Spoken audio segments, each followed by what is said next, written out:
Continuamos aqui entendendo o passado para entender o presente. A gente vai falar agora sobre a aula 22, contexto histórico das juntas. Mas antes eu gostaria de pedir para você uma coisa. Segura essa informação. Segura essa informação de capital estrangeiro, que mais à frente a gente vai aprofundar e você vai entender. Ok? Bem, a gente precisa relembrar que a Constituição Federal de 88 ela resetou, né? Ela pegou todas as normas e falou, olha, a partir de agora o jogo vai ser jogado dessa forma aqui. E quando a gente fala de saúde suplementar, a gente não pode deixar de falar do artigo 199, que fala que a assistência à saúde é livre iniciativa privada, o 196, que é dever do Estado oferecer saúde e tal. Mas, especificamente o 199 fala, olha, privado, você pode explorar aqui a saúde suplementar, mas diz o seguinte, ó, é vedada a participação direta ou indireta de empresas de capital estrangeiro na assistência à saúde do país. Capital estrangeiro, dinheiro vindo de fora, ok? Aí veio aqui a Lei 9656, em 1998, e disse o seguinte, ó, as pessoas físicas ou jurídicas residentes ou domiciliadas no exterior podem constituir ou participar do capital para operar planos privados de assistência à saúde. Bugou. Pode ou não pode? Aí a gente tem que lembrar da pirâmide de Kelsen, né? Constituição Federal lá no topo e leis federais, como é o caso da 9656, abaixo. Então tem uma hierarquia aí, mas há um conflito de normas. Ok? Segura essa informação sobre capital estrangeiro que a gente vai voltar nele, é importantíssimo.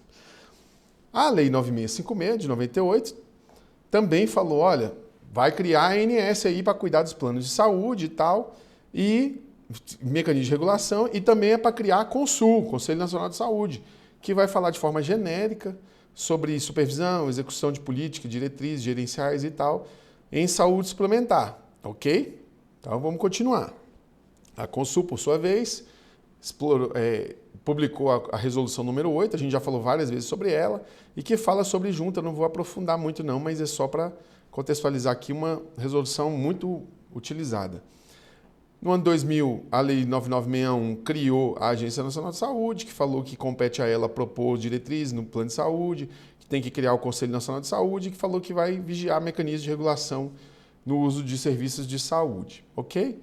A RN 1614 do CFM, não é CMF, é CFM, não há citação sobre árbitro ou desempatador, quando se fala de junta, mas ele fala que ele dá um esboço, né?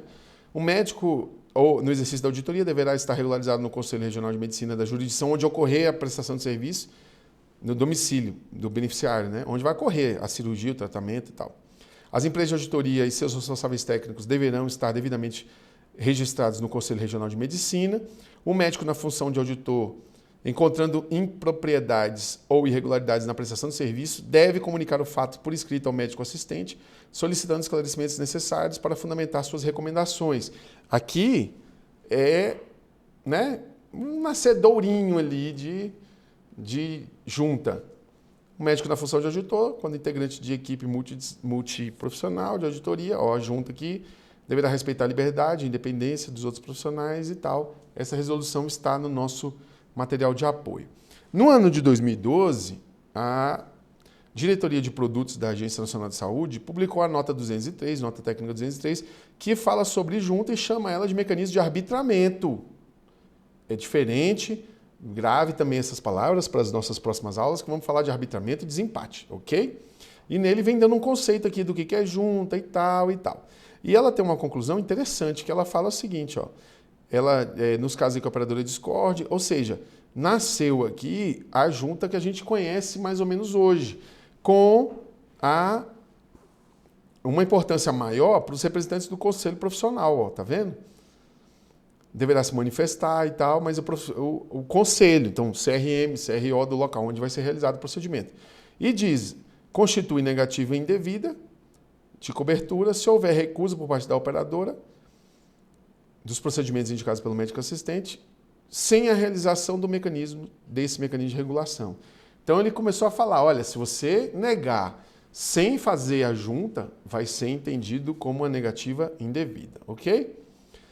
2016 veio um entendimento muito interessante, eu gosto muito da Diretoria de Fiscalização da ANS, DIFES, que exarou o entendimento número 7, ó, mecanismo de arbitramento, junta médica odontológica, requisitos para a formação da junta, e fala sobre aqui, ó, RN 8 da Consul e tal, né? A RN 387, que é a atual 465, e ela vem aqui classificando o que é e tal. E aqui, ó, tem uns entendimentos dessa DIFES, da DIFES número 7, são interessantes. Ó. Ela fala sobre prazo, né, que tem que dar prazo para responder, mas diz o seguinte, lembra que eu falei que a pior coisa que um profissional pode fazer é ignorar a junta?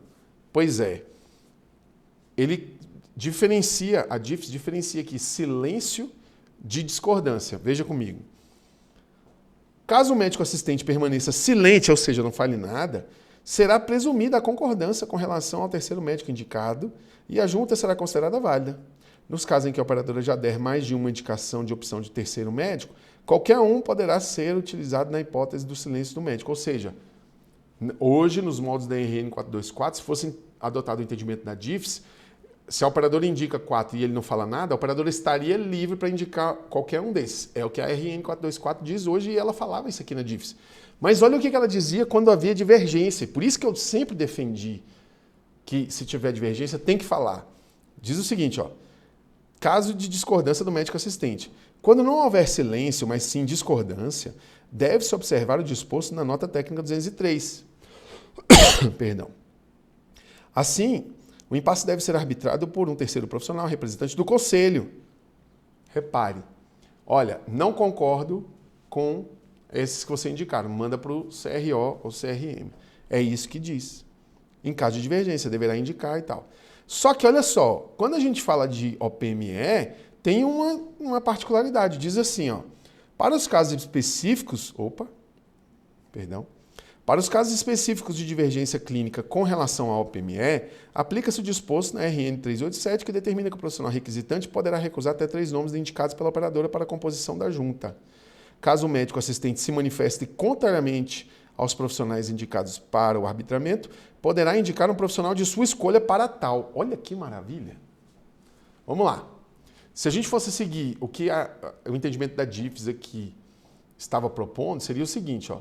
Há divergência quanto ao OPME? Há divergência quanto ao OPME. Olha só, eu não concordo com esses que você me indicou. Eu vou indicar esse aqui. Se a operadora ficasse silente, olha como mudou, inverteu. Essa inversão, ela é muito interessante porque ela respeita a paridade de armas. Porque se no primeiro caso o profissional ficou em silêncio, a operadora pode fazer com que ela nomeou, o inverso também foi respeitado, entendeu? O que foi suprimido da RN 424. Isso aqui na DIFES estava muito interessante. Então, diz assim, poderá indicar um profissional de sua livre escolha para tal. Não havendo manifestação contrária por parte da operadora, a junta será considerada válida. Cabe esclarecer que, mesmo antes da operadora indicar um terceiro profissional, um médico assistente o fizer a operadora concordar com o profissional, a junta também será válida. Então, esse entendimento da DIFES aqui era um entendimento muito robusto, eu gostava muito dele, mas não foi adotado e foi, inclusive, alterado na RN 424, mas ele serve de parâmetro para mostrar que a RN 424 tem erros dela própria. Porque o entendimento anterior da DIFES já mostrava o que era o mais adequado. Quando você conflita, você vê que houve uma piora na condição da realização da divergência, da junta para dirimir divergência, ok? Lembra que eu falei sobre o capital estrangeiro? Que houve uma divergência e houve um conflito de normas? Olha isso aqui, ó. Em 2015, a Lei 13.097 veio e disse o seguinte: é permitida a participação direta ou indireta, inclusive controle de empresas de capital estrangeiro e assistência à saúde nos seguintes casos. E ela vem exemplificando aqui. E os demais casos previstos na legislação específica. Então, quando você faz um diálogo de fontes, que esse é o nome, né? A fonte, a lei é uma fonte do direito, a jurisprudência, o costume e tal. Quando você faz um diálogo de fontes, a gente vê aqui que ficou tipo 2-1, né? A lei de capital estrangeiro aqui autorizando e a Lei 9656 autorizando. Mas, a rigor, houve uma espécie de alteração legislativa lá na 9656, né? Perdão, na Constituição. E foi adotado o entendimento de que sim, pode, capital estrangeiro. Aí, olha a coincidência, porque, né, tem muitas coincidências. 2016, a Amil é comprada pela United Health. Tudo ali, ó, casadinho, tempinho, rapaz, que coincidência doida. Após 3 anos de negociação, 3 anos antes da lei mudar, a norte-americana United Health selou sua entrada no Brasil, fecharam a compra da Amil, parará. Ok? E 2017, estamos apertando, né? Tá vendo aqui que alguém está provocando para que a lei seja alterada. Então, a RN 424 nasce falando, olha, as juntas vão ser realizadas assim agora. E, mais recentemente, especificamente menos de um mês, o Conselho Federal de Medicina regulamentou o ato de auditoria e mudou tudo em junta. A gente vai analisar isso aqui. Mas olha, acredite no que eu vou te dizer, isso aqui vai dar pano para manga. Olha, isso aqui vai virar uma discussão, porque vai ter uma briga aqui de órgãos. Um falando, eu tenho competência para regular plano de saúde, e o outro falando, eu tenho competência para regular a atuação do profissional. Fique na sua. E aí vai ter um conflito. A quem que o profissional auditor, desempatador vai seguir? E aí eu acho que o CFM leva uma vantagem inicial, porque o auditor ou desempatador pode... Não, na verdade, nem auditor ou desempatador, todos os profissionais, porque essa resolução também coloca a responsabilidade para o profissional assistente, tá? Ela diz que o profissional assistente deve oferecer informações sempre que solicitado, por exemplo. Então, o que vai acontecer, eu acho, nesse início? Vai haver um entendimento assim, o profissional auditor, o desempatador, ele vai olhar e falar, olha, a ANS até que autoriza isso, mas o meu conselho de classe não permite. Eu sou regido pela OAB. Então, imagina que um outro órgão começa a normatizar como é que deve ser a atuação do profissional, mas a OAB veda essa conduta. Então, eu faço porque uma lei me autoriza, mas a outra pode vir me punir porque é uma conduta vedada pelo meu conselho de classe. Então, o que eu acho que vai acontecer? Eu acho que a ANS vai entrar com uma ação contra a resolução da ANS para buscar sua nulidade e sua suspensão. Isso é o que eu acho que vai acontecer. E, no final das contas, vai ter uma reformulação da RN 424. Eu acho. Ok? Mas é uma resolução muito forte que colocou algumas normas aqui que eu tenho divergência. Um exemplo, proibido fazer junta médica odontológica à distância. Já falei. Ora, a gente está aqui agora, você não me conhece presencialmente, pode até me conhecer, mas você me conhece à distância e eu estou passando tudo que eu sei para você. Eu sustento oralmente processos na Bahia, São Paulo, Minas Gerais, Salvador, à distância da minha casa, do meu escritório. Então existe a telemedicina. Como é que você pode autorizar que seja feita uma consulta por telemedicina e não vai autorizar que seja feita uma junta? Eu não concordo, por exemplo. Ah, Marco, mas aí você está defendendo as juntas. Eu estou defendendo Isso, justo. O justo. Ok? Então, o que se conclui com tudo isso, né? Depois da inserção, da autorização de que capital estrangeiro possa administrar, investir em operadores de plano de saúde aqui, o que nós vimos foi uma americanização do nosso sistema de saúde suplementar. E existe uma Bíblia que fala como que a operadora atua lá nos Estados Unidos. E é essa daqui. Esse livro, ele fala, o título dele é Delay, Deny, Defend, que significa adiar, negar e defender. Essa foi a filosofia adotada após a inserção, a permissão de inserção de capital estrangeiro na saúde suplementar. A Bíblia está sendo adotada. Sem dúvida. Olha, já te falei, eu sou advogado, eu atuo no campo. É notório que as operadoras mudaram de postura e o judiciário tem muita culpa nisso. O que eu vejo de operadora descumprindo ordem judicial é uma enormidade. O que ela está fazendo? Demorando, defendendo, adiando, negando e se defendendo. É notório. Eu ajuizo uma ação. Se o juiz defere a tutela, a operadora recorre rapidamente. Se o recurso dela for indeferido, ela rapidamente já apresenta a contestação. Porque está sendo contra ela. Porque está correndo multa, está correndo a decisão. Agora, se eu ajuizo uma ação e é indeferida a tutela, meu amigo, só tem a contestação daqui a meses. No último dia. Estratégia. Ah, Marcos, você está reclamando de uma questão legal? Não, estou falando que o colega advogado pode fazer o que ele achar que deve fazer. Estratégia. Eu também uso as minhas. Mas o que eu estou dizendo é que há uma filosofia. Quando eu pedi para você guardar aquela informação, é para você entender. Houve uma mudança filosófica de planos de saúde no Brasil.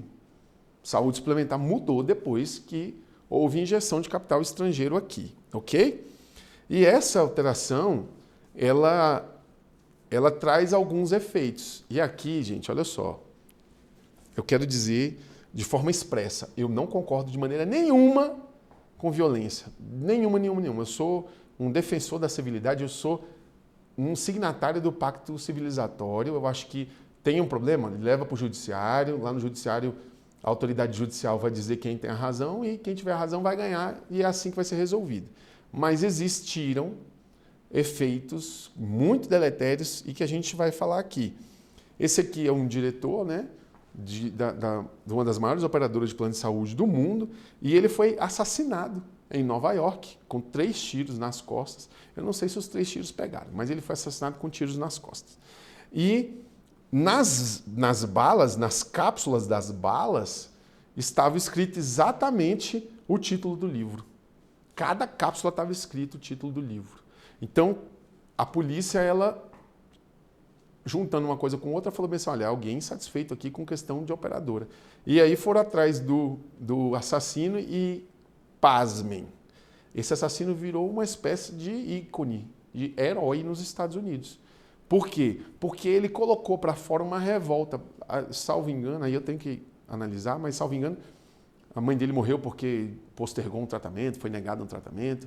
Mas enfim, ele usou as próprias mãos para se vingar e matou o diretor da operadora. Repito, eu não concordo, de forma nenhuma, ao contrário, rechaço. Mas isso são efeitos que a sociedade, né, vai absorvendo em silêncio até que explode. E aconteceu dessa forma, ok? Então, para a gente poder aqui, seguindo para a nossa conclusão, a gente pode separar dessa seguinte forma, né? Veio a Constituição Federal, vetou a participação estrangeira, a criação da Lei 9, da ANS, a Lei de Planos de Saúde, a resolução do CFM, a 1614 do CFM, nota técnica 203 da ANS, a abertura de capital estrangeiro, a DIFES, a DIFES número 7 de 2016, que é um embrião, a RN 424 e mais recentemente agora, de novembro de 2025, a RN 2448, que é a que vai trazer confusão e briguem eles, porque não está certo. Da forma feita hoje, não está certo. Beleza? Aula boa. Te espero aqui na próxima aula. A gente vai continuar entendendo o passado para entender o presente. Vamos responder a pergunta: saúde ou contrato? Fique comigo até a próxima aula.